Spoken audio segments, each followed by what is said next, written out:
আসসালামু আলাইকুম। দেবিদ্বারে আপনার থানায় আপনার হাসনাত আবদুল্লাহ যে গিয়ে যেভাবে আপনার কথা বলছে, মানে আই অ্যাপ্রিসিয়েট হিম। বিকজ আমি এই যে বললাম না যে বিএনপির মধ্যে অনেকেই আসছেন, বিএনপির মধ্যেও আসছেন। এই যে আপনার ওই যে শিবগঞ্জের একজন যে কোন এমপি, আমি নামটা এখনো জানি না, উনি বলছে যে আপনারা ঢাকা শহরে আপনারা বাসা ফ্ল্যাট নিয়ে থাকেন, হ্যাঁ, বউ বাচ্চা নিয়ে থাকেন আর 2 দিন গিয়ে অফিস করেন, এগুলো চলবে না। তো দেবিদ্বারে পুলিশকে আপনার বলছে যে আপনার থানার আশেপাশে কারা থাকে, থানার ভিতরে আরেকটা থানা থাকে। আসলেই তাই থাকে। কেমনে জানেন? কারণ হচ্ছে যে থানার আশেপাশে কিছু দালাল থাকবে দেখবেন, যে বিআরটির আশেপাশে কিছু দালাল থাকবে দেখবেন।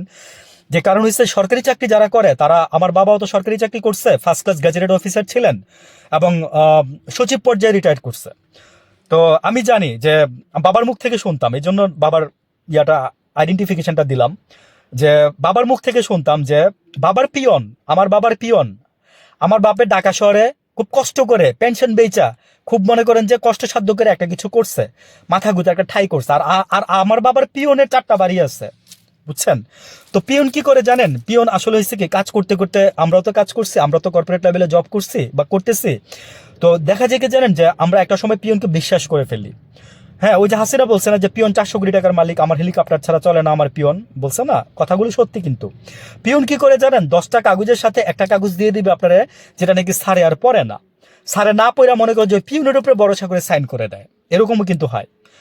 তো মানে সরকারি কর্মকর্তাদের আমি বলবো আপনাদেরকে যে আপনারা এই ব্যাপারগুলো সতর্ক থাকবেন। এবং অনেক অফিসার আছে যে না পড়ে কোনো কাজ ফেলে রাখবে, দরকার লাগলে 4 দিন পরে উনি এটা জমা দিবে, কিন্তু তার আগে উনি দেখবে না। আমি আবার বাবার অফিসের টেবিলে বসে থেকে আমি দেখছি আমার বাবা কিভাবে কাজ করে। চুনারুঘাটে আমার বাবা যখন ছিলেন, চুনারুঘাটের চেয়ারম্যান আমার বাবার নামে মামলা দিছিল। আমার বাবা সৎ ছিল, সৎ অফিসার বলে আমার বাবা সেই মামলা জিতে আসছে 3 বছর পরে। আমার বাবা একটা প্রমোশন পেত তার আগেই, 2 বছর আগেই আমার বাবার সেই প্রমোশনটা পেয়ে জিতে আসতে আমার বাবা সেটার জন্য অ্যাপ্রিসিয়েশন পায় গভর্নমেন্ট থেকে, আমার বাবা সেটার জন্য পুরস্কৃত হয়। তারপর আমার বাবা আবার সেই সচিব পদে আবার এসে বহাল হয়, বুঝছেন? তো এই হলো কাহিনী আর কি। তো এনিওয়েজ, ভালো থাকবেন সবাই। আমি বললাম না যে পুলিশকে, বা পুলিশ না মানে প্রত্যেকটা সরকারি অফিসের মধ্যে দালাল আছে, প্রত্যেকটা সরকারি অফিসের মধ্যে দালাল আছে।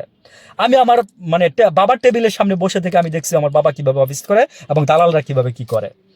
তো এই জিনিসগুলো যতদিন পর্যন্ত এই যে এই জেনারেশন দূর, মানে সম্ভব না, আপনাদের দ্বারা সম্ভব না, আমরা জানি। মানে যারা নতুন করে আসছে, ওই যে জামাত বলছে লাগলে আমরা রাজনীতিতে যাব না সামনে, আমরা লোক তৈরি করব। ডিসি ওসি মানে এসি ওসপি এসপি যারা আছে তারা তাদের ওই সৎ লোক বসবে, জেনজির থেকে, আলফা থেকে। তারপরে দেখবেন যে দেশ এমনিতেই শান্তির নির্বাচন হবে। তারপরে ওরা করবে না। জামাতকে অনেক অফার দেওয়া হয়েছিল 2 নম্বরই রাস্তায়, জামাত যায় নাই সেই রাস্তায়। ভালো থাকবেন।